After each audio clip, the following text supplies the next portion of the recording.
me, how many of you here tonight believe in extrasensory perception, psychic powers, this kind of thing?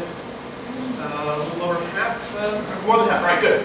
I don't, but I'm going to read your minds anyway. To do this, I'll need to borrow a few of you over the next 90 minutes or so. If you want to help with something, that'd be great. If you don't, just say, no, not me, I'll move on to somebody else, no hard feelings. But I will talk about you when I get home later, see my wife. Early experiments in extrasensory perception were done back in Cambridge, England, by a group called themselves the Society for Psychical Research. This is a group of philosophers and scholars who want to study the idea, can a thought be moved from one mind to another without the usual sensory channels being involved? In the 1880s, you communicated across long distances by a telegraph. So for their experiments, they call this mental telegraphy. This is their idea of communicating across a long distance. And they researched and tested for mental telegraphy. They also did some experiments into precognition, trying to predict the future. Those experiments didn't get very far. One of their members actually went down on the Titanic. So, you know, seeing the future was not a strong suit. But they did do a series of experiments using playing cards. And you can think of playing cards as being 52 different symbols, 52 different thoughts that one person can have and try to send to somebody else. This is what they would do. They'd sit two people down, hand one of them a deck of cards, that would be the sender. They have the sender look at a card and try to mentally project the image of that card onto a second person, the receiver. They have the receiver guess what the sender was sending. They kept track of how many times they were right, how many times they were wrong. And they did this for months and months and months back in the 1880s. At the end of a number of months, they analyzed their results. They found their results were inconclusive. So we'll try something similar using two of you senders, one of me as receiver. You may have noticed the elastics, you just thought of some sort of eccentric fashion statement, but no. I'm going to gently toss this deck out to one of you. And it's a gent here on the aisle in a sort of plaid shirt. Just because you're showing up nicely. If I can borrow you for this? Sure. I'm going to toss this over to you. And when you catch it, just stand up where you are, put the deck on your hand like that, and kind of peek at a card like that. Don't think you'll see too many, we'll both get confused, don't take it out. Just kind of peek at one and remember it gets a lot harder for you if you forget. Alright? Alright. So, going to you. Just peek at a card there. Good? Alright. I'm going to ask you to toss the deck over to somebody on this side. If you could get their attention first before you just chuck a deck of cards across the room. Make sure they know what's coming. Alright. You stand up where you are. And same thing, just peek at a card there. Got that? You can just toss that back up to me. Awesome. Alright. You should remain standing for me there. Right, just look at me. Good. You also look at me. Right, good. You I feel good about, not so sure over here. Nothing personal. We'll do this in nice, easy, bite-sized kinds of pieces. If you think of a deck of cards, there are red cards, there are black cards. Can you just think of the color of your cards? We get this big and clear in your head. Could be red, could be black, could be red. Think. This is a black card in mind here, yes? Red. Concentrate. It's a red card. Yes. Spooky. Same thing, you just think of the color of this card. We get this sort of big and clear red, black, red. You've got the black card here, yeah? Okay, good. See, I thought I was having a hard time with you, but no, we've got a little more of a flow here. If you think of black cards, there are clubs, there are spades. Can you just think of that suit for me? It could be a club, it could be a spade, it could be a spade, it could be a club. This, I want to say, this is a club here, yeah? And it all breaks down. Okay, we had a thing going, but clearly this is a spade. Hang on one second. So your red card. Hearts, diamonds, hearts. Just think of that suit for me. It could be a heart, it could be a diamond, could be a heart. This is a diamond you get in mind here, yes? Yes. And now we get this sort of going. So this is good. You know, get this big and clear in your head. And if I can name the card that you're thinking of, sit down. As you do so, there'll be a huge existential gasp for the rest of the audience. So just get this big and clear in your head, and this is sort of in the middle, and this is the 7 of diamonds, yeah? Yeah. Okay? If you could just think in your head, think of this card, silently say the name of the card over and over in your head, just over and over in your head, silently over and over, over and over, over and over, over and over. Not a space, not a space, not a space, not a space. Yes? Okay, good.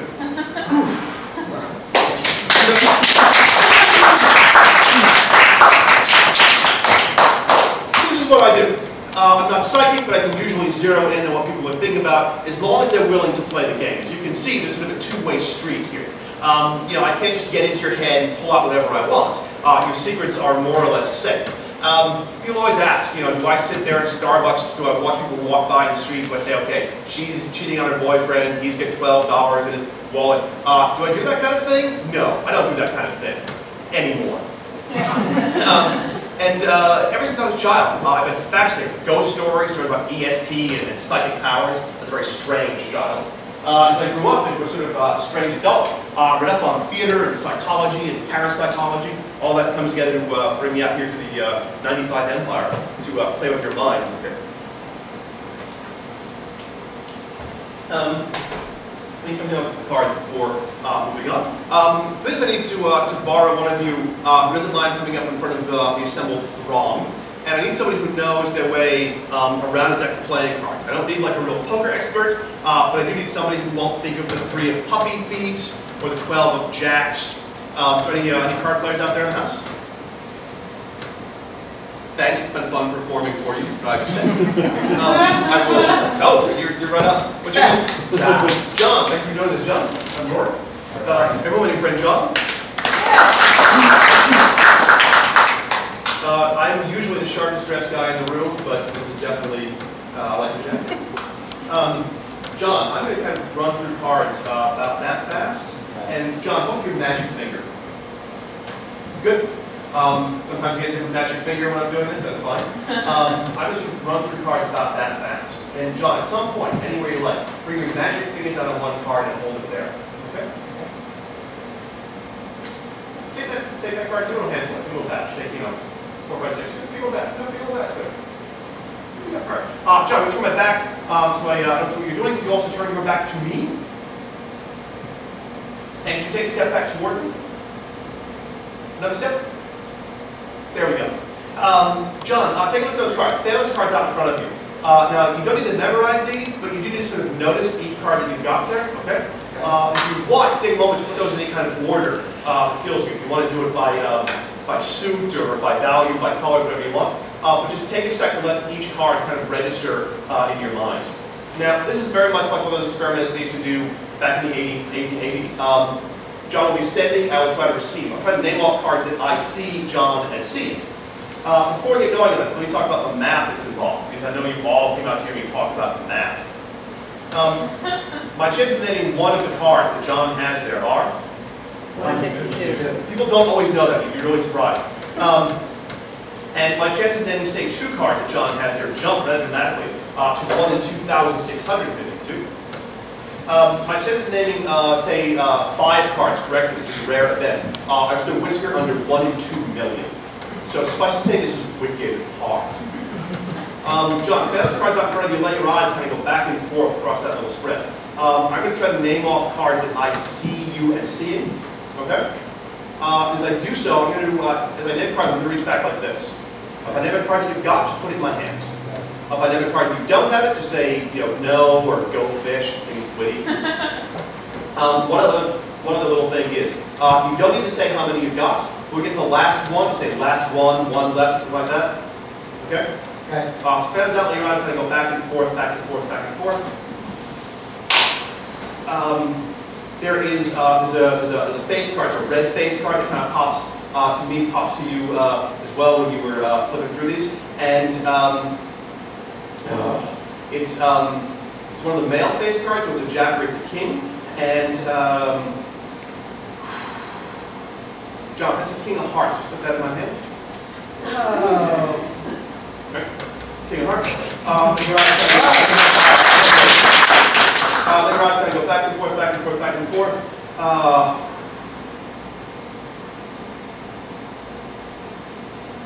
John, 3 of spades.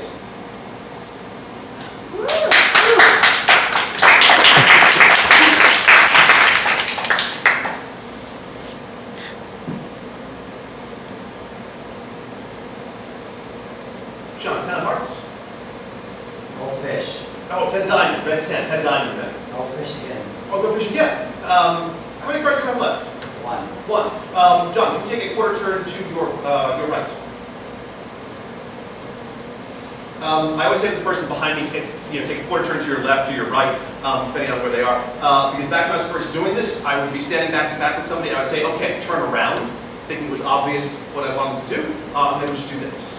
That's ridiculous. When you first got up here, we were standing back to back, and I was talking about the odds, 1 in 2,000, 652, all that.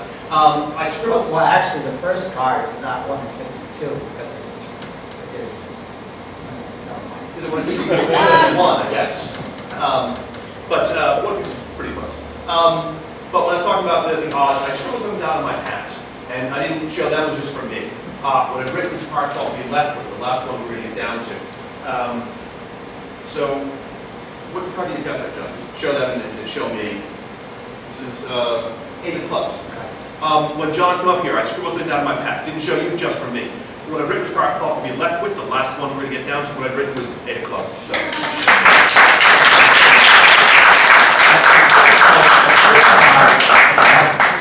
You're guessing if I have 5 cards, right. The chance of picking the first card is not 1 in 52 because there's 5 cards, so it's more like 1 in 20 or something. Oh, okay. I was an English major. Which actually leads me right into the next piece. I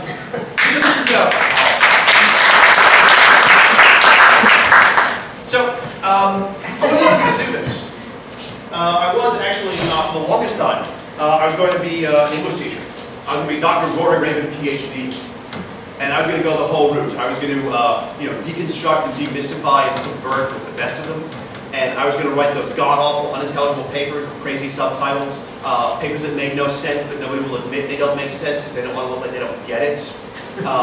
So I was going to go do the whole thing. It was going to be, you read Raven's deconstruction of Derrida's work on Kant? Yes, I did. It made no sense. I know, not to me either. Give him a fellowship. I was totally going to do that. But I ended up doing this. Instead of that, I had much more fun doing this than I ever would have had doing that. And I still have a little bit of the English teacher vibe going. I think you would agree. If you don't think so now, you will later, during the quiz. But a lot of that goes back to when I was a kid, and I don't want to get all crazy Freudian on you, but a couple things happened when I was a kid that I think sort of set me on this sort of path. One being that when I was about 7 or 8 years old, I got sick with some one of the childhood ailments, like measles or mumps. I've long since forgotten what this was. And the family cure was to keep the sick child, me, in a dark room for a couple of days. And during that time, one of my sisters crept into the room and read me Edgar Allan Poe by flashlight. So I think this was sort of a formative experience for me. And if nothing else, it made me a real reader. I love books, I love language, I love stories, I love words. I never leave the house without a book. Sometimes I bring 2 because I finished one. Well, I need something else to read. And this is sort of stuff that I enjoy reading. Mary Shelley's Frankenstein, the first science fiction novel ever written. Sherlock Holmes stories by Sir Arthur Conan Doyle.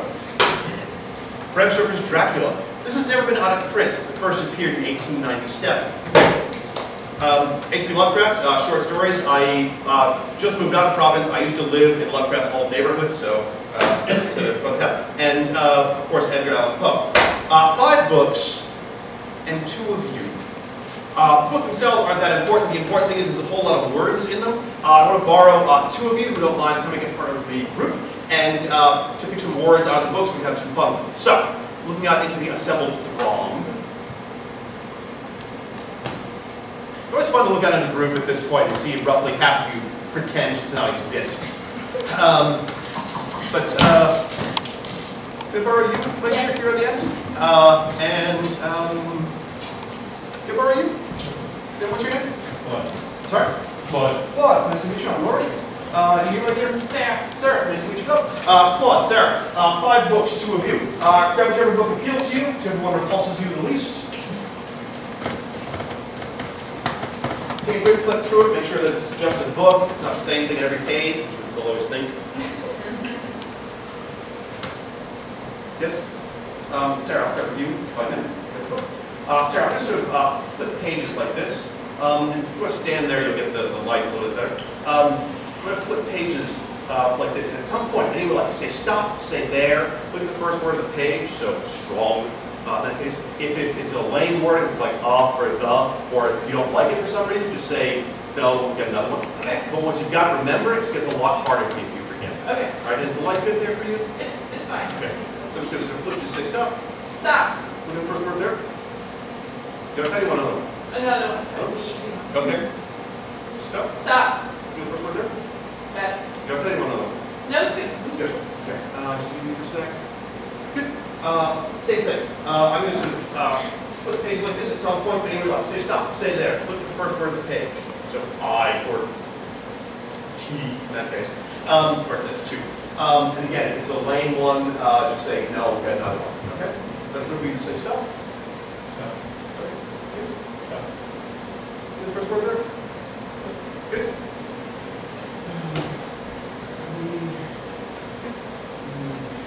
All right, ladies first. Start with you.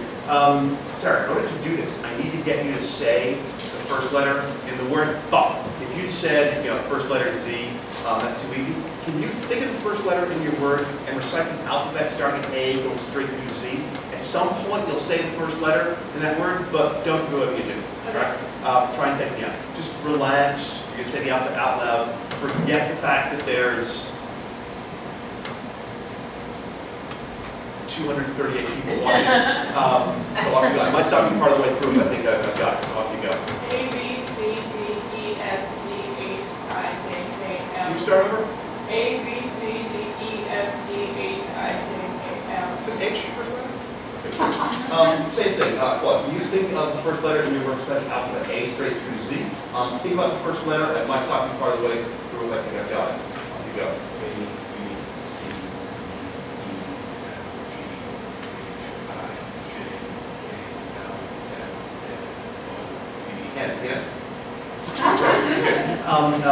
Sarah, think of the second letter in your word. I'm going to say the alphabet. Listen to your second letter to go by, but don't respond or you hear me say it. Okay? A, B, C, D, E, F, G, H, I, J, K, L, M, N, O, P, Q, R, S, T, U, V, W, X, Y, Z. T, U, X, W, V, T, S, R, Q, P, O, N, N, O, P, H, Q, F, E, D, C, B, A. Oh, now you're impressed. This is a U second letter? Right, good. Same thing. Think of the second letter in your word. Think of, don't say A, B, C, D, E, F, G, H, I, J, K, L, M, N, O, P, Q, R, S, T, U, V, W, X, Y, Z. Oh, man. All right. I'm not sure. I'm getting two here. It's not one. It's definitely the other. And when I said think of the second letter, did you have a moment like, wait, is it this one or this one kind of thing? Okay, go ahead. Try again. No. Okay. Go ahead. When I asked you, I'll try to channel you the letter. it's fun. But is it E? Okay, good. Sarah, think of the third letter you were. Think it, don't say it. Bring it right to your brain. I don't say the alphabet. You don't say the alphabet. Just think. Right to your brain. S, yeah? Okay. Third letter, think it, don't say it. Think it, don't say it. This is an I, yeah? Okay. Sarah, try this. I know this is like a weird thing to ask you to do, because up till now it's been totally normal. Can you think of the rest of the letters in the word, kind of mix those up, grab one at random? Got it? Okay. Did you think of one before going to another? Like maybe that, oh no, that sort of thing? Okay. It's an N? Okay. Same thing. Think of the rest of the letters, mix them up, grab one at random. H. Okay, good. Sarah, just think your whole word. Just think the whole word. Think it, don't say it. Think it, don't say it. And this is his husband. Yeah. All right, yours is a little trickier. Just think this whole word. Just think this in your head. Think it. There's two ways of going with this one. Most people say it one way. I go slightly differently. Most people would say neither. I have a more patrician thing going. I say neither. That's how I am. Neither. Okay.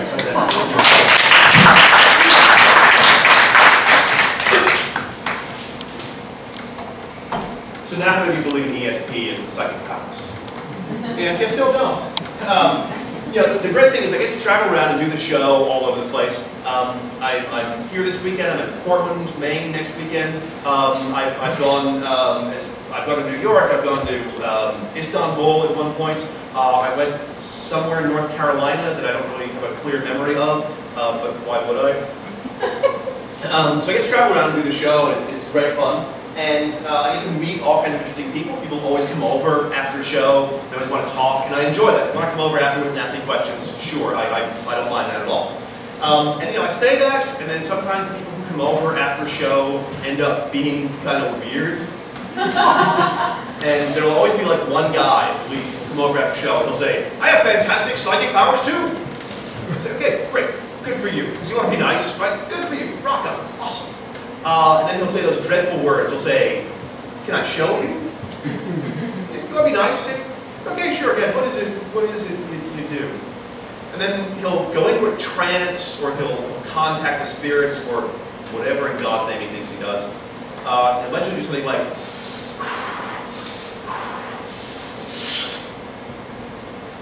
"There's a older male figure very close to you, very important to you in your life. Older male figure, name begins with D. Who's this? Dad?" You know, so I'm not going for it. But I'm still kind of interested in the ideas anyway. So, as I said, there were a couple things that happened when I was a kid that I think sort of sparked this interest. And one was getting sick and having a poem read to me as a kid. The other thing happened probably about the same time. I'm about 7 or 8 years old, mid-1970s. And at that time, a man appeared on American television saying that he possessed fantastic psychic powers. And I saw this guy on TV, and it changed my life. This guy claimed to have an ability known as psychokinesis. It's Greek for mind motion. This is the mind's supposed ability to influence physical objects just by thinking about it. So he didn't use his psychic powers to do anything as mundane as tell you your mother's maiden name and your winning lottery numbers. No. This fellow used his fantastic psychic powers to ruin people's flatware. And this catches on. He becomes kind of a celebrity back then. He makes the rounds of TV talk shows, demonstrating his abilities, and leaving a trail of bent and twisted cutlery in his wake.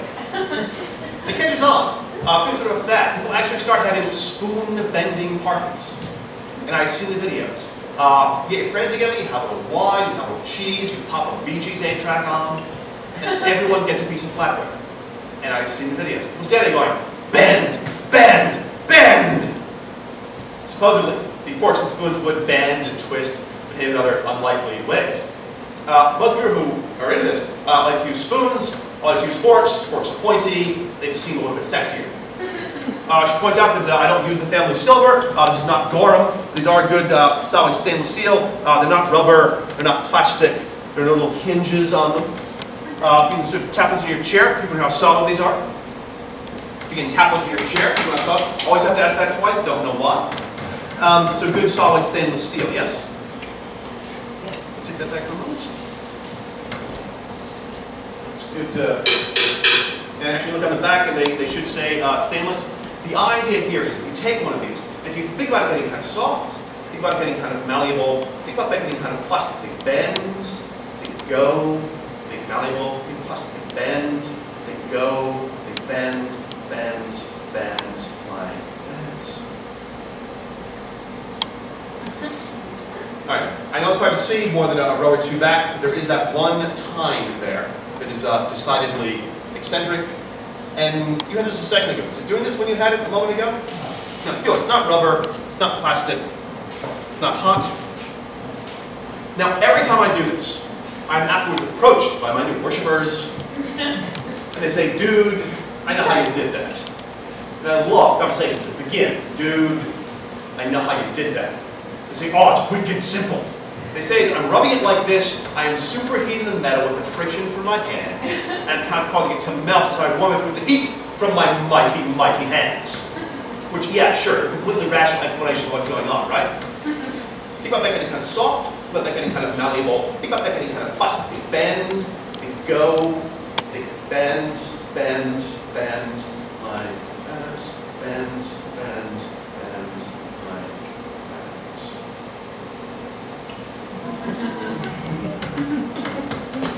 Now, it's not fair to compare one audience to another, I understand that. But last night's crowd, when I had reached this point of psychokinetic ruination, that audience applauded.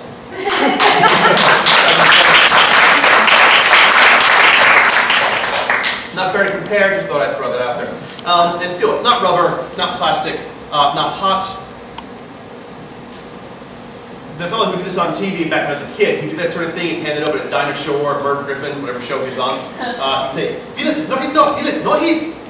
I don't mention this guy by name, because he has spent pretty much the last 15 or 20 years suing the Christ out of everyone who ever looked at him.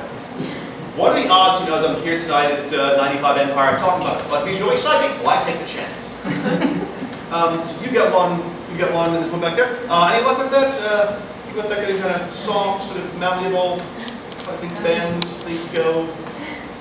No? I have to admit, it's always kind of a nice little control freak moment for me to look out into a crowd of otherwise normal people and see them doing this, you know, because I told them to. All right, try this. Hold by the time, the pointy bits there. Don't poke, so hold there and kind of rub at the handle like that, and think about that getting kind of soft and malleable and plastic. Think bend, think go, think malleable, think bend, bend. Yes, no? Yes, no? No? Just think bend, bend like this. Think bend, bend, bend. Who's doing that? That's just me?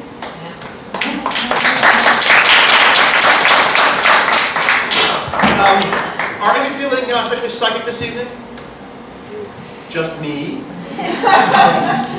What's your name right here? Sheila. Sheila, you want to try this? Big hand for my new friend Sheila.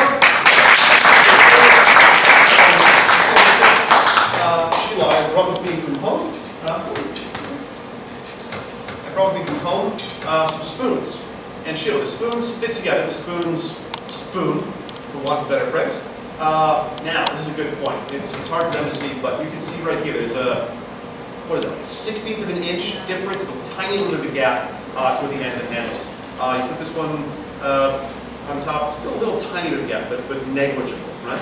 Just wanted to get that out of the way. Sheila, you're going to bend one of these.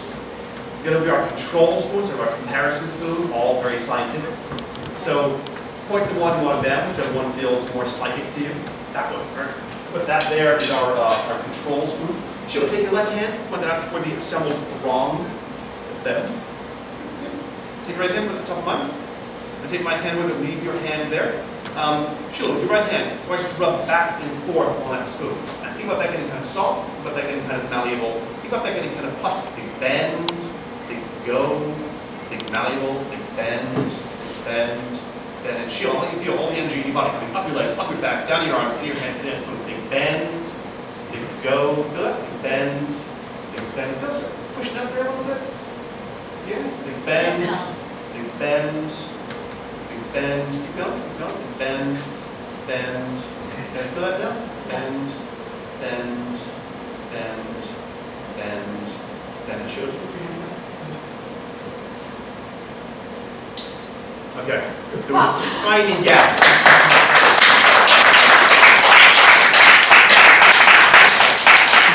There's a tiny gap in the handles before Sheila got her hands on them. She was a freaky chick. Put a finger right there. So just rub back and forth on that spoon. Think bend, think go, think malleable, think plastic, think bend, think go, think bend, bend, bend like that. Bend, bend, bend, bend, bend, bend, bend,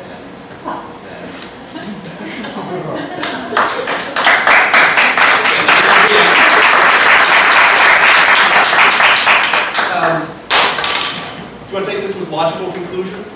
Why not? I mean, yeah, this has a logical conclusion. She'll pinch there with your forefinger and your thumb. Pinch here with your other forefinger and your other thumb. Look at the adorable reflection of the naked pole. She'll have to put a little bit of pressure, but not a whole lot. Think about that getting kind of soft, just hold tight. Think about that getting kind of malleable. Think about that getting kind of plastic. Think bend, think go, think malleable, think wallaby. Think wallaby. I like saying wallaby. Bend, go, wobble. Feel that? Yeah. Bend, go, bend, bend, and she'll let go. Let go. Let go. Yep, let go. Both hands like this. Both hands. She'll say bend. Bend. Say bend. Bend. Bend. Bend. Say bend. She'll say break. Break. Again. Break. Again. Break. Catch.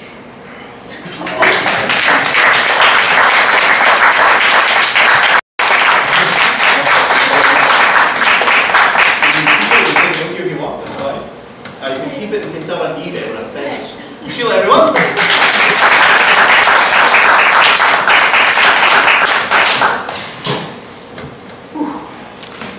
Tough spoon. So I'm not the only performer who has done these kinds of shows over the years. I stand in a long tradition stretching back to vaudeville and beyond.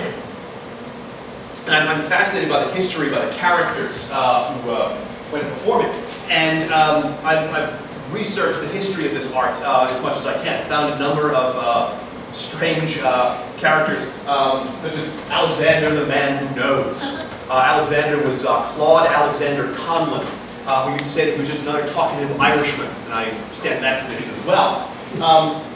Alexander started out in vaudeville doing a mind-reading act. He later expanded to having his own full evening show that he toured around the country. He was fairly well known in his day. He made and lost a fortune several times over in vaudeville. He retired from vaudeville and from the stage, and then made and lost several fortunes as a rum runner during Prohibition. So he's a busy guy. One of the ways, one of his secrets of success during his days as a stage mind reader is that he actually had a radio receiver tucked into that huge turban. He would get information about audience members through. There's also Newman the Great. This is C.A. George Newman, Christian Andrew George Newman, who calls himself the pioneer mentalist. Not because he was terribly original, but because he mostly performed out in the prairie states, out west, so the pioneer territory. He was a pioneer mentalist.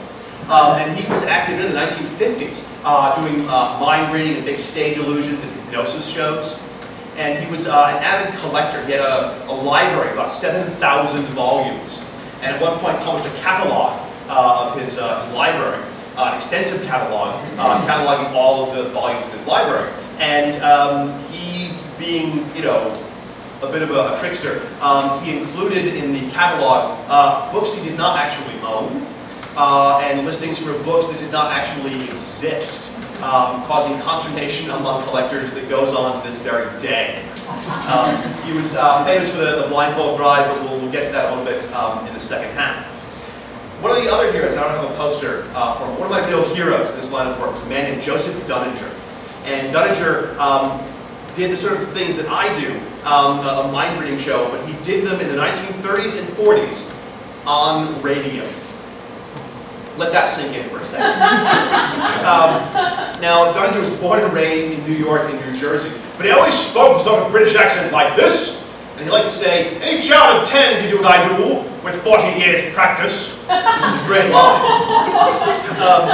And I've been able to dig around and find about a dozen of the old radio shows that he did back during the war. And it was said in his heyday, the 40s, that he had the second most recognizable voice on radio. The only more recognizable voice being FDR. So when you're second only to the president in terms of recognizability, you're doing pretty okay for a radio mind reader.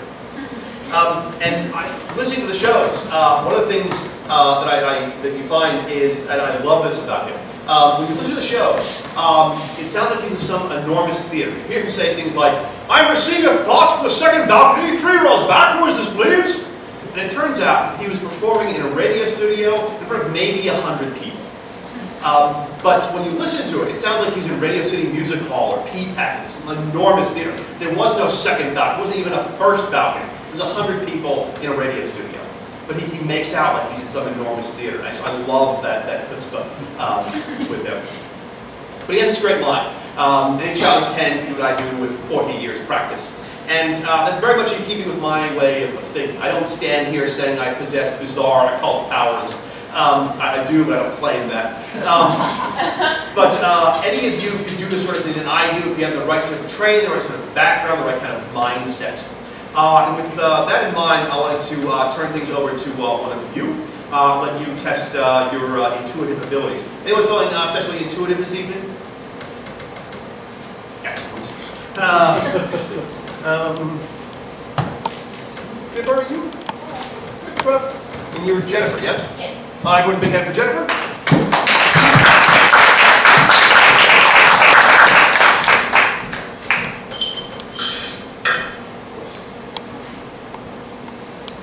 Thanks for doing this.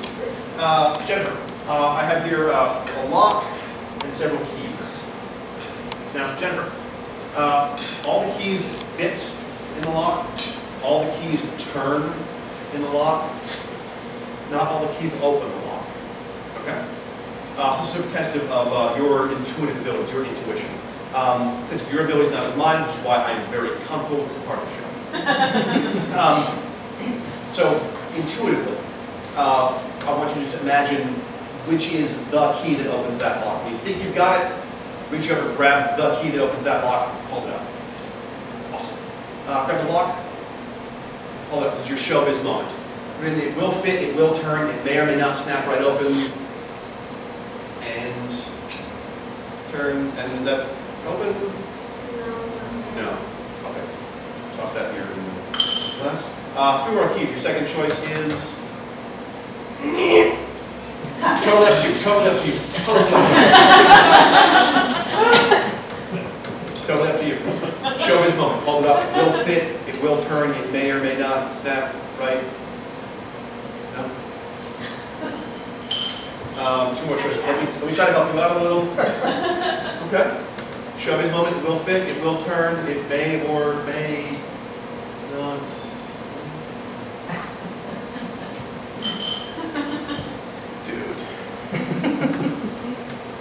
It will fit, it will turn, and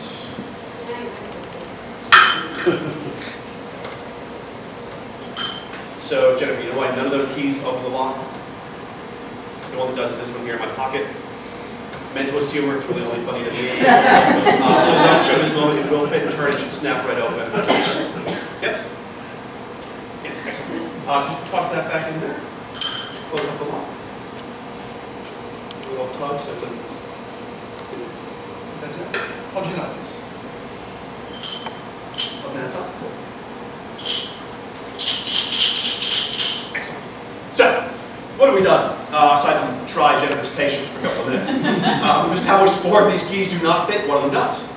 I'm going to walk out among the group and ask 4 of you to reach in and select a key. The 5th person gets whichever one's left, not really much of a choice.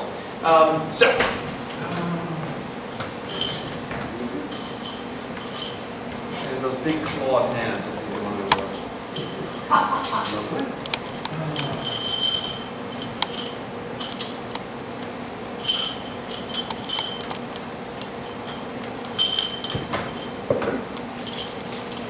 you have keys. If you could scoot up here, please.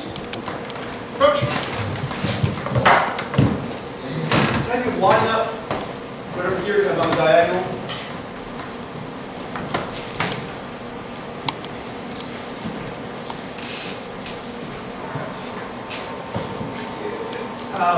And can I have, can I use your switch? And can you come down here? Alright, let's do it. So girl, boy, girl, that's what I want. Jennifer, one of your new friends here has the key that opens that lock. You're going to work out who it is. Now, as I said, this is a test of your intuition. People who are seriously into contacting their intuition have all kinds of tools they like to use. Some of them use tarot cards, some use crystal balls. People I've talked to about this always say that it's just a key in the ignition, if you pardon the vials from pun, to get their intuition going. But one of the oldest ways of contacting your intuition is things you use a pendulum. Pendulum can be any weight at the end of any cord. That's a nice little lump of marble here in the court. People who are into this say that you hold the pendulum at arm's length and you ask yourself a yes or no question. You give it a moment, you look back to see what the pendulum does. People who are really into this say, swing side to side for a no, it'll swing like a circle for a yes, maybe it stays still for a no, swing side to side for a yes. It's up to the person using it to decide what's an operative response and what's not. Any of you out in the audience use the pendulum for anything? You guys know? One of the oldest traditional uses of a pendulum is to hold it over a pregnant woman and ask if this be a boy or a girl. Folks who are into this say, swings this way for a boy or like a circle for a girl. Different interpretations depending on who's using it. And from what I understand, holding it over a pregnant woman to determine the gender of an unborn child is right about half the time. So you right left hand. Right. Your left hand is the psychic hand. Okay? I want you to point to each person in turn and ask, is this the person with the key? I'm going to just turn you this way a little more so people can see you. It's all theatrical. Just point to each person in turn and ask, is this the person with the key? Out loud. Out loud? More theatrical that way? Okay, is this the person with the key? Give it a moment and look back to see what the pendulum is doing. It does something different on one of them than it does on the other four, and you're the judge of what's an operative response. Okay? Is this the person with the key? Is this the person with the key? Is this the person with the key? Is this the person with the key? What do you think? Is the lady on the last?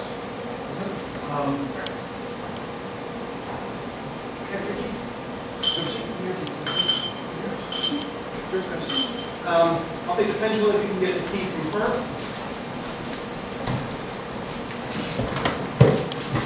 And we'll pick it up. As you show it, it will fit, it will turn, it may or may not snap open. And yes!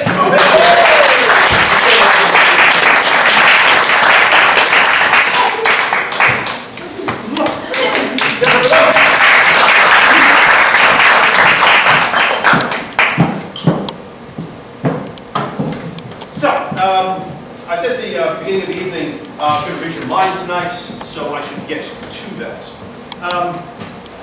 For this, I need to kind of borrow three of you. You can all do it right from your seats. I need someone here, someone there. I like to kind of go along with the third person, so I'll be headed back that way.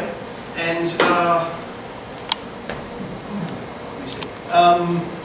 Jet there, Rob, yes? You want to try this? Excellent. Can you think of, give a name of somebody you know. Someone whose face you can picture, someone whose voice you can hear. Not somebody you came here with tonight. I've met your family. I know Nikki and Jennifer and Jen, I think. So none of them, because I know them. So maybe somebody you haven't seen in a little while. Think about this person. See their face. Hear their voice. Think about the last time you saw him or her. When you've got a good lock on this, just take a little card, unfold it, kind of see the person there, if that makes any sense, and write down the name. It could be in big block with a kid across the face of the card, really thinking about each letter as you write that. Don't let me see, don't let them see, they could be spies. However you think of them. If it's a guy named Robert, but you think of him as Bobby, then you write down Bobby. It's however you think of this person. Let me see. Back there, it's two spots in. You want to try this? Sure. Can you think of, think of a place for it, a place that you've been, that you have happy associations with. It could be your hometown, if you're not from here, it could be where you went to school, it could be like your favorite vacation spot ever. Think about the place, walk around the place in your mind, see the sights, hear the sounds, like he's doing. Take a little card, unfold it, kind of see the place there, if that makes sense. Write down that place in big block as a kid across the face of the card, but thinking about each letter as you write them. Okay? And then once you've done that, take a little envelope here and fold the card back up and daintily lick the flap and seal that down. All set with today? Have that. Great. This in here. Just take that back and daintily lick the flap and seal that down. I'll get the pencil in a second. All right, I like to go along for the third person, but you are the third row. Do you want to try this? Can you think of, you have a date in a year you have happy associations with? It could be your birthday, it could be an anniversary, it could be a day that went particularly well. I know you've got a daughter, don't think of her birthday because I could have researched that somehow. So some date has some significance, some happy significance for you. All right? Think about the date, think what happens on the date. Think about why the date is important. Like the others did. Take a little card, unfold it, kind of see the date there, if that makes any sense, and write down the date in big block as a kid across the face of the card, really thinking about each letter as you write that. Once you've done that, fold the card back up, put the envelope and daintily lift flat, and seal that down for you, okay? The cards, an envelope, and a pencil for you. Now, people always ask, why have you write things down in big block as a kid across the face of the card? Two reasons, really. One is that you write something down, it helps kind of fix it in your mind. If it's fixed in your mind, it can be fixed in my mind. Secondly, this gives us a written record of what you're thinking about. This prevents you from changing your mind and trying to make me look foolish. Now those of you who have envelopes, just hold them up to the light, make sure you can't see through those. You should be able to see the outline of the card, you should be able to see what's written on it because it's all folded up. Sometimes when I do this, people think that I'm using those special transparent envelopes to do this. Just want to head that off. And also, your cards are actually in there. I often get someone who will come over after the show and claim to be psychic. That's one guy I get. The other guy I actually got just a couple weeks ago at the Empire Review. A fellow came over afterwards and said, just for your edification, I could tell when you handed the envelope back to the person, it passed between me and the light, I could tell there was nothing in the envelope. And there was. So I just wanted to check that there is actually, your card is actually in there. Is that yours? Is that yours? Sorry. Review yours?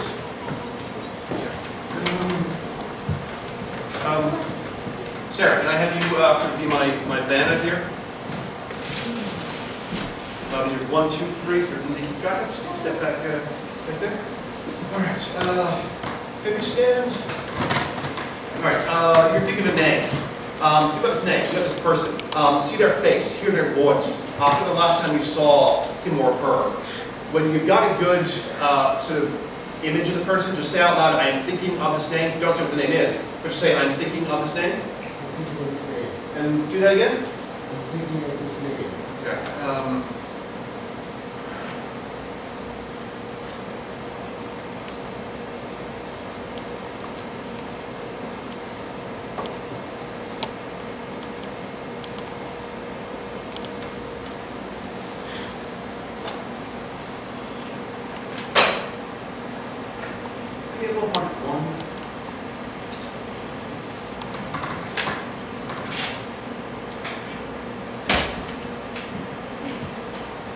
People love that. I don't know. There have been nights that's gotten the best reaction.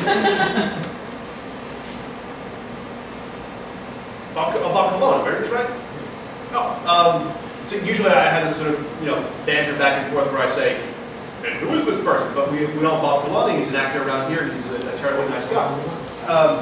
So, Bob Cologne.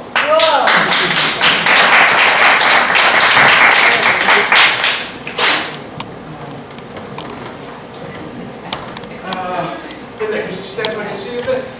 Excellent. You think of a place. Think about the place. Walk around the place in your mind. See the sights, hear the sounds. When you've got it, just say, I'm thinking of this place. I'm thinking of this place. Can you do that again? I'm thinking of this place. Did this one night a number of years ago in a little nightclub not far from here, but long since gone. It was great. And it was a nightclub, it was a drinking crowd, and I had a guy in the second spot, and he had a couple at that point. And I said, sir, think about the place, walk around the place in your mind, and you've got to say, I'm thinking of this place. And he really got into it. And I swear to you, he did this. He went,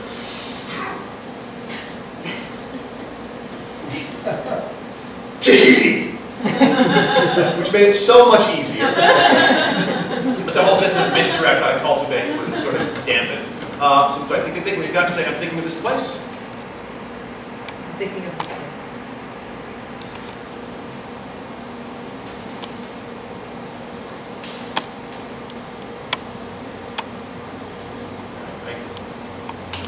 I can't even read that and write it.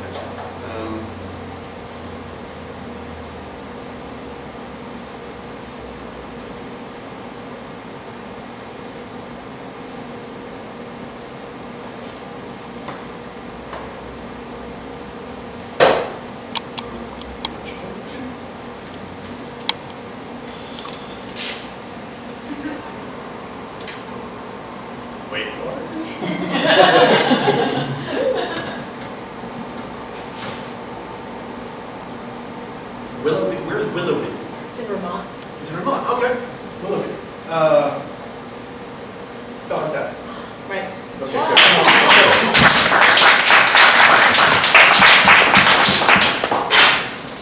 Hand that back to her. What do you think of a date? Stand so we can see it. What do you think of a date? Think about the date. What happens on the date? Think about why the date is important. Here's the purse right in my pocket. Is there a seat? Think about the date. What happens on the date? Think about why the date is important. When you've got it, just say, I'm thinking of this date. I'm thinking of this date. Do that again. I'm thinking of this date.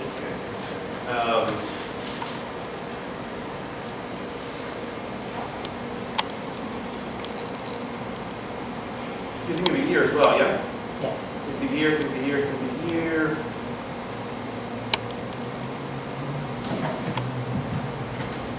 Okay. You have a nice clear voice so people can hear you.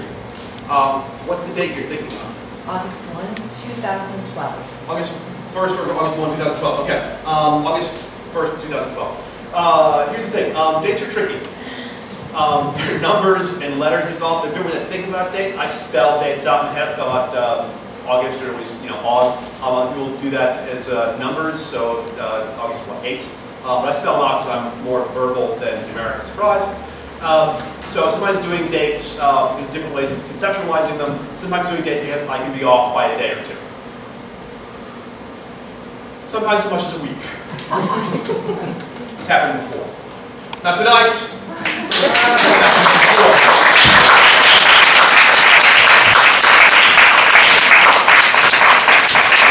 So, this brings us to the end of the first half.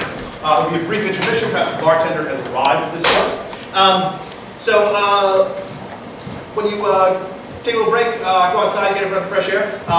One of the things I know you're going to do is you're going to go out there and you're going to look at each other and go, oh my God, how can you possibly know that? How can you do that? I'm totally okay with you doing that. One thing I think you shouldn't do is you should not go outside and smoke, because those things will kill you. So, I'll see you all in about 10 minutes.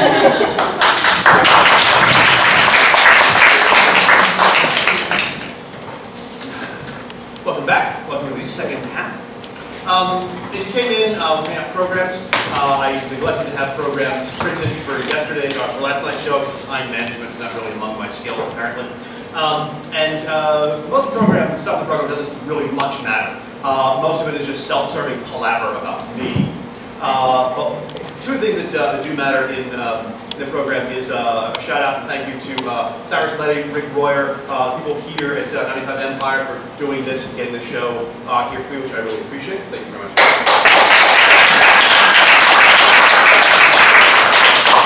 There's a little shout out in there to you. Thank you for coming up and play with your minds. Without you, there's no show. And there's also a little note in the program that tonight's show is dedicated to the memory of Ed Hill. Edward Hill was a good friend. He was a teacher who had a sort of secret life. He was a major collector of magic, psychic, occult books and paraphernalia. And he was a historian of the art, and he was a collaborator and a consultant who worked with me on this show in its various forms over the years. Ed died unexpectedly back in April, and his loss is felt very much through the strange book community that I come from. This is sort of the first big show I've done without Ed's input. So I want to dedicate tonight to him. I want him to sort of be present in some way for this. So we miss the big man very much. So I said I was going to talk about C.A. George Newman and Blindfold Drive a little bit more, and then that time is in hand. The Blindfold Carriage Ride is an old publicity stunt that Newman and a number of other mentalists popularized back in the old days. And when Newman did it, he would have someone, a volunteer, take a lady's hat pin and hide it somewhere within a few square miles. So somewhere in downtown, for instance. Newman would then blindfold himself and sit in a horse-drawn carriage, like on the poster, and he would have the person who hid the pin sit next to him. He would sometimes put his hand on their shoulder, and he would then drive the horse-drawn carriage to the location where the pin was hidden, with no input from the person who had hidden it, just sitting there silently next to him. Once he got to the location, he would hop out of the carriage, usually run inside and kind of zero in on the position of the pin. There was one time it was actually hidden under a rug in a fancy hotel lobby, and he still found it. This is an amazing thing that mentalists did in days gone by. I've taken a stab at the blindfold drive. I didn't use a horse-drawn carriage. I used a bicycle. On 2 occasions, I've ridden my bicycle completely blindfolded from a local landmark to the venue where I was performing. And I did it twice in 2 different places, and for some reason each time it clocked out to just 0.8 of a mile each time. So very nearly a mile entirely blindfolded on my bike. The last time I did this, I got on the 6 o'clock news, which you know, helped with ticket sales, not at all. Opening night, there were 8 people in the audience. What do I have to do? But it went out on the 6 o'clock news on a Friday night under the title of the story was Bizarre Stunt. My father was very proud. But this idea of being blindfolded is one that I think about a lot, because this is what you think about when you're me. People sometimes say to me, you must have some 6th sense, some sense beyond the usual 5 that the rest of us have. And I don't. And I'm not even, as it turns out, particularly interested in the idea of having an extra sense or additional sense. I am kind of intrigued with the idea of having fewer senses than normal. So what if I didn't have the use of, say, my eyes? What would I do? And I thought about this for a little while, and I thought that if I didn't have the use of my eyes, I would have to use your eyes. So I want to expand on this for a couple of minutes, and I need to kind of borrow 2 of you. And the first person can do most of this from your seat. And that first person who can do most of this from your seat needs to be the most artistic person in the room. So where's the most artistic person in the room here this evening? Excellent. It's even more entertaining, really, if you suck, to be perfectly honest. Oh, excellent. And I'm sorry, you told me your name and I've already forgotten it. Chris. Chris, you want to do this? Sure. Excellent. A pen and a pad for you. Chris, in a moment, I'm going to ask you to make me a drawing. Okay. Now, this can be as abstract or representational as you like. All right. Now, I've done this long enough that I know if I ask someone to make a drawing, they tend to make the same stuff. Birds, trees, houses, flowers, smiley faces, all very popular. So I want to not draw one, because so many people do. Or you might want to draw one, suppose you not to, you want to fake me out. Up to you. But just nice and big, abstract representation, doesn't matter. Just make sure we're big enough for folks to see, and keep it clean. Okay. Second person needs to be reasonably spry. Someone who won't mind doing some errands, kind of back and forth to the rest of the audience for a couple of moments. And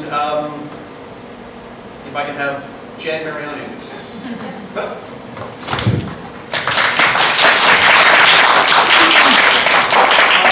Jan, stay right there for a moment. Take my glasses off for this.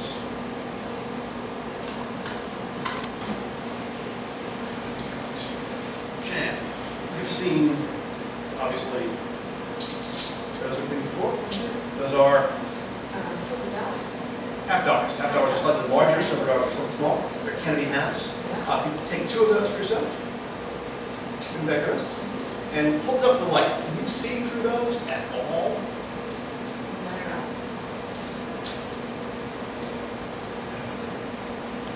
Have you seen this sort of thing before?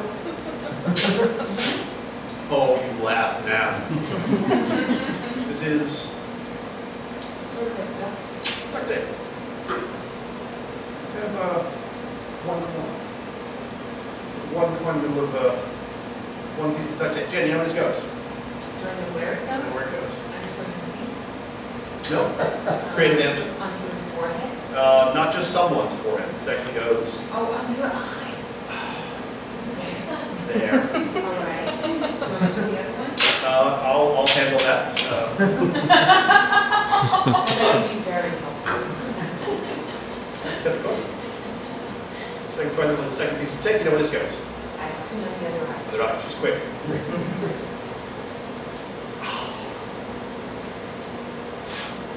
Jan! Do you think at this point there's any way I can see? I would say no. All right, we're going to go a little further. Can you pick that up and pull off 6 or 8 inch piece there? Yeah? Put it against my hand, sticky side against my hand.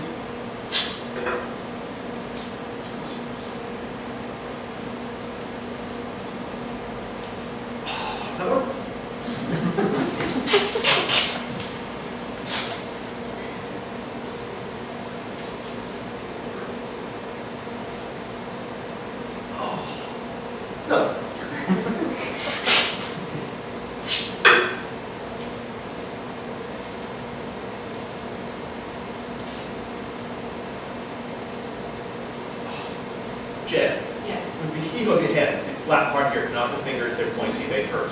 With the heel, okay, kind of press down, make sure there's no gaps, no holes, no place I'm going to peek, no the goo gets an eyeball. Good? Yep, Do you think it's surprising anything I can see? I would say no. All right, we go just a little further. You've seen this sort of thing before, yes? Yes, I have. Can you see through this at all? Not at all. You know how this goes. I can guess.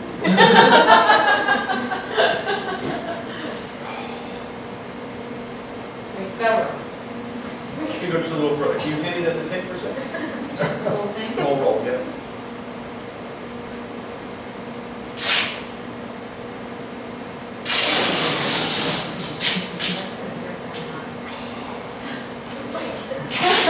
That's gonna hurt that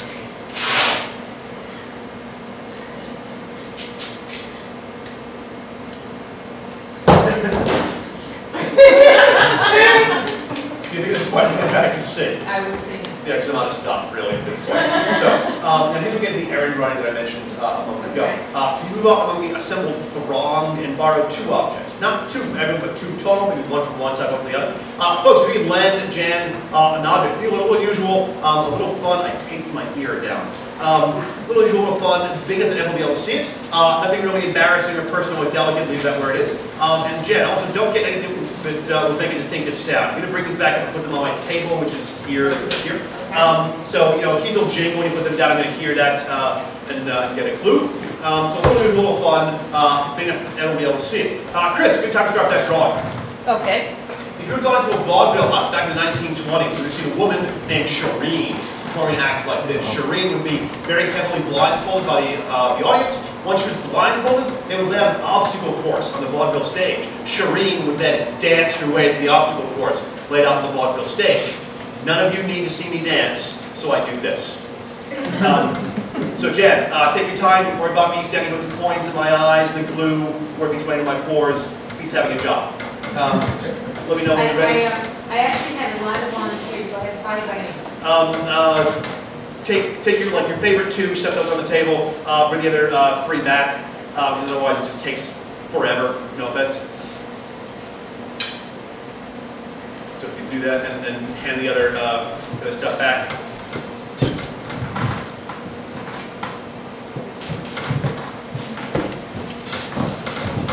Okay. Okay. Now usually when I do this, usually there's a size difference. Usually like one's larger and one's smaller. Is that the case here? Yes. Okay. Do you want to start with the larger or the smaller of the 2 things? Let's go with the smaller. Grab the smaller of the 2 things and hold the smaller of the 2 things up over your head so you folks can see it. You folks can see this, yes? Yes. Right. Can you think of the color of this? Because color is usually the first thing that I kind of zero in on, and there are a couple different colors going on here. There is a lot of you are seeing like kind of a silver here, and a lot of you are thinking or seeing another color which is sort of like a purple. Yeah, that makes sense. Yes. Okay. And the silver part is there's some silver, there's some I think sort of white there, there's a little bits of gray, and that's actually a firm kind of hard part. The purple part is more flexible, I think. Yeah.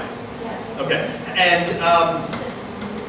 And this is, can I hear the voice of who this is? Just say that's mine. That's mine.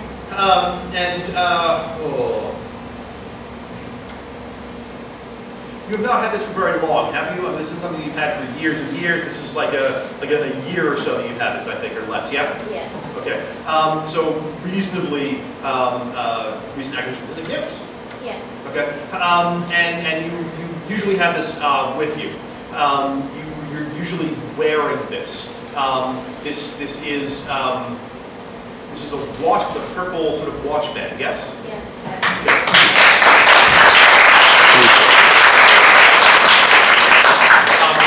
We've got the second thing on the second thing up so folks can see it. Yeah. You folks can see this. Yes. Yes. Okay. Quite a bit larger than the watch, because we know it's larger of the 2 things. Again, can you think of the color? Because color is usually the first thing I kind of zero in on. Again, a couple different colors going on here.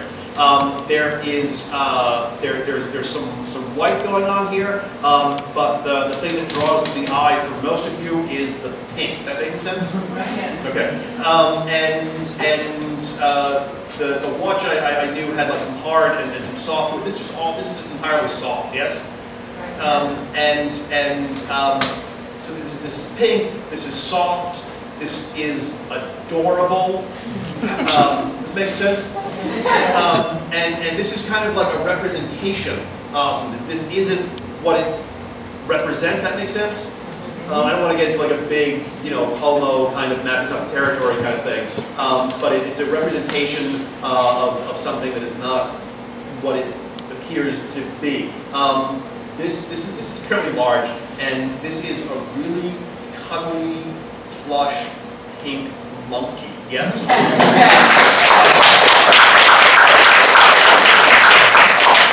Can you bring more stuff I've never seen? Thank you very much, Jim. Jen, everyone?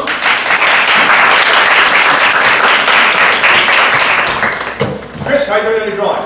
Oh, you want me to start drawing it? Oh, yes. All right. About 5 minutes ago when I said, good time to start on that drawing. Oh, I didn't That was your hint. Yeah, okay. Okay. Gotcha. It's done. Yeah. All Take right. your time, don't I'm worry done. about me Yeah, standing okay. here, coins in my eyes, glue, working its way into my pores. I'm all done. Just let me know when you're ready. I'm ready. Come on up.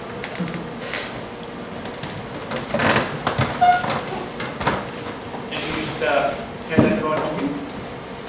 Excellent. You're supposed to see this, yes? Yes. Yes. All right, this way you can see this. Ahead you can see this. This way you're supposed to see this. I know it's like a weird thing to ask you to do, but can you, for just a minute or two, kind of lock that image in your head? And Chris, I'm going to hand this back to you. Oh, okay. Sorry. Can you take a couple steps away with that? Yep. Can you put that on the floor, drawing side down, Yep. and stand on it? I'm going to take all this off. I don't want to be any chance of me getting a glimpse what you're drawing, so it's on the floor, drawing side, and you're standing on it. Yep. I'm not going to see? Not gonna see. All right. Now I get to part this entire piece that I enjoy the least.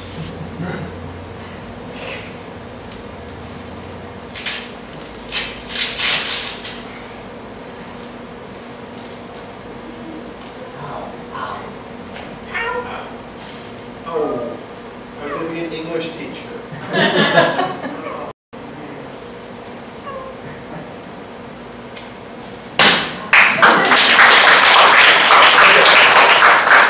Let's discuss that for a second. So far this evening, you have seen me call off cards that people have been thinking of, call off words that people are thinking about letter by letter as they think of them.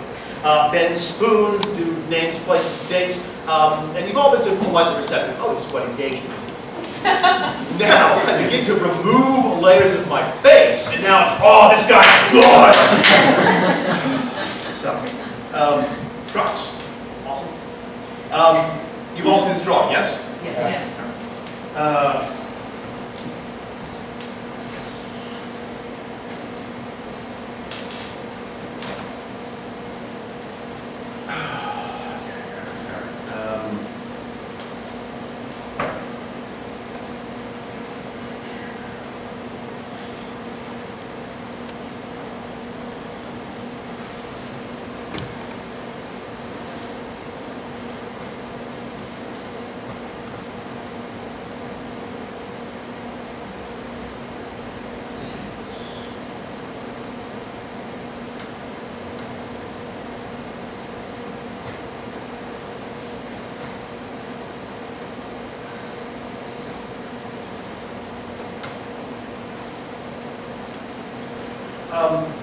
Can you hold that up and show them, and then show me, so I can, yeah, show them,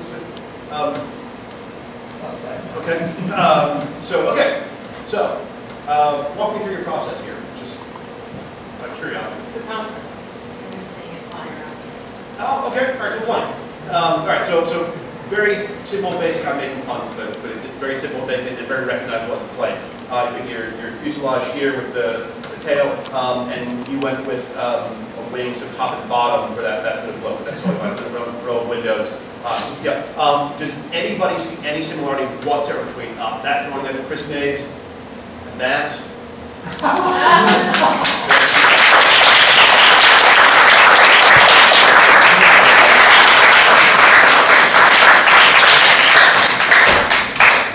So, it will come as no surprise to any of you at this point in the evening that I'm somewhat wordy and verbose and apparently out loud. There are 600,000 words in the English language, give or take. English is a delightful language, great vocabulary, wonderful words in it like avuncular and malinger, which are just two of my favorite words ever. There are other words in English that aren't quite so delightful until you stop and think about them for a sec. Words like umbrella. Umbrella comes from Latin, it means little shadow. I just find that very pleasing. Hundreds of thousands, if not millions of words published every day in the newspapers. Newspapers such as the New York Times, Boston Globe, the Wall Street Journal, and the Providence Journal. We'll get down to one word and one word only, selected by you from these newspapers. Here's how we're going to proceed. In a moment, I'm going to ask one of you to grab any one of these newspapers that appeals to you, or at least the one that repulses you the least. We're going to take that entire newspaper, walk over to somebody else in the room, a stranger, somebody you didn't come here with. Spread the love. You're going to hand them that entire newspaper. That second person is going to select one section, like health, sports, whatever it is that appeals to them. Take that whole section of the newspaper, walk over to anybody else in the room, a stranger, someone you didn't come here with. Spread the love. Hand that entire section to that second person. The second person will select one sheet, one two-page spread out of that section of the newspaper. They will then join me here on stage and proceed from there. Any questions? Good. Then you right there. Can I have you grab any one of these newspapers that appeals to you, or at least the one that repulses you the least? New York Times. To anybody you like at all. And if the New York Times there, you flaming liberal you. You take one section out of that newspaper. Life, health, sports, whatever you like.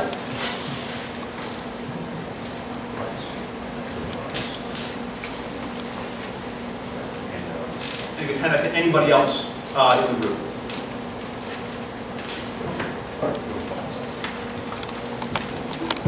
And could you take one sheet, one two-page spread out of that section of the newspaper? And then join me up here front. What's your name? Serena. I'm sorry? Serena. Serena, all this applause is for you.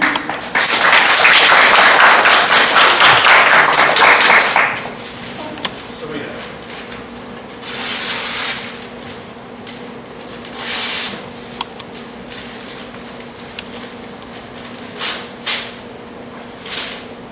Serena, you point to a hand and I drop the pieces whichever hand you point to.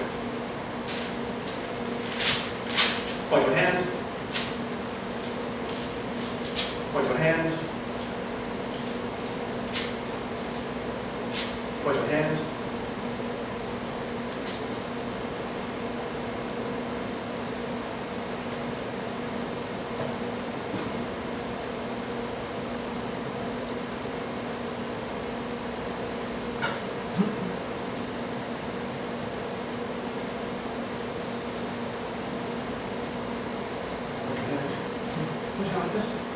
I think it's the last little pieces. Put them on your head.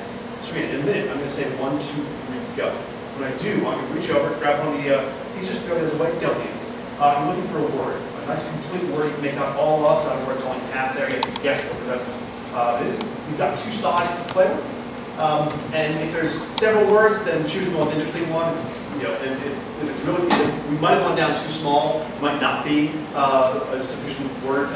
If that's the case, you say, you know, nothing here, we'll get another newspaper, make another mess. So, 1, 2, 3, go. Would you ever grab one? Throw that away, don't hit it. Unravel that. We've got two sides to play with. Is there a word that appeals to you there? You like, you got one? Excellent. As you came in, and you were getting your programs, making your tickets, a number of you were handed yellow envelope. Those of you have the yellow envelopes, just hold this up. Excellent. Those of you with the yellow envelopes, can you approach? Maybe you line up according to the number on your envelope. Number 1 here, number 2 here, number 3 here, so on down the line. Good. Let's test it for a minute and count quickly under pressure.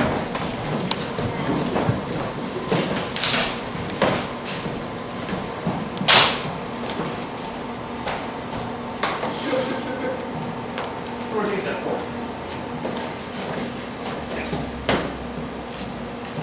So, you selected a newspaper, a sheet, turn out tiny little pieces, get it down to one word you selected. One word. Serena, what's the word that you've got in mind there? Yes? Chooses. Chooses? Chooses. Okay. But I had nice new shoes.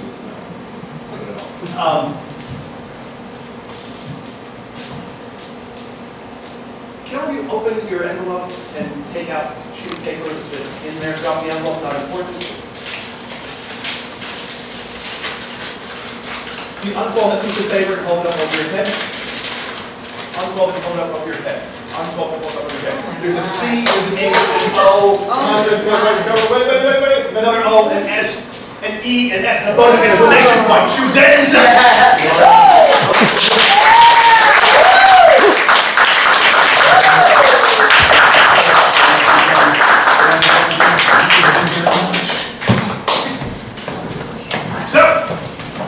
My name is Rory. I want to thank you all for coming out and being there with your minds. Nothing you see me do if you're psychic, nothing you see me do here is a cult. It just shows you what you can do when you put your mind into it. Thanks for letting me there with your minds. Come back to 95 Empire, see more great shows here. Support local live theater. Have a lovely night, and I hope to read your minds again sometime.